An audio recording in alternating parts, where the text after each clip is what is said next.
Bonjour, bonjour. Ah, vous m'entendez pas? Avec le micro activé, c'est mieux. Quentin, c'est toi qui présente? Parce que là, il y a un gros écran noir. Ah, c'est bon. Mais c'est pas les bonnes slides, non?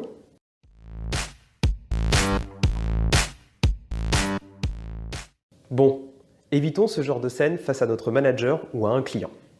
Nous avons déjà traité le thème des réunions à distance avec Skype. Cependant, les applications évoluent et Teams intègre désormais les fonctions de réunion en ligne les plus avancées. Nous avons décidé de faire ce tuto en deux parties pour vous expliquer les usages.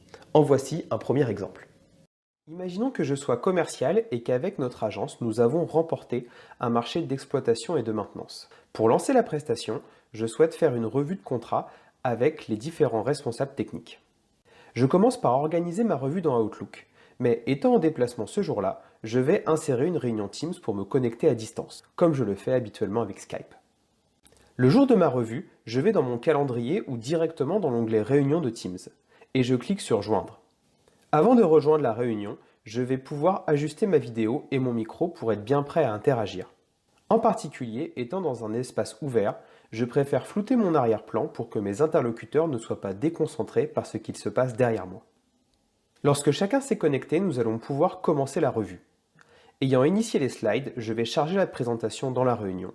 Cela va me permettre de présenter la partie commerciale, puis de laisser le contrôle de la présentation à mon responsable d'exploitation pour qu'il présente la partie technique. Par ailleurs, lors d'une réunion, nous avons souvent des documents complémentaires à partager. Par exemple, ici, mes collègues vont pouvoir charger directement dans la conversation le contrat signé ou une annexe technique.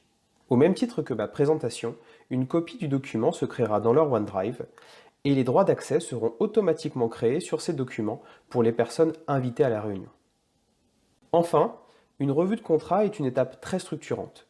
Je vais donc lancer l'enregistrement de notre réunion. La vidéo se chargera automatiquement dans la conversation via un lien stream avec des droits restreints pour les personnes invitées.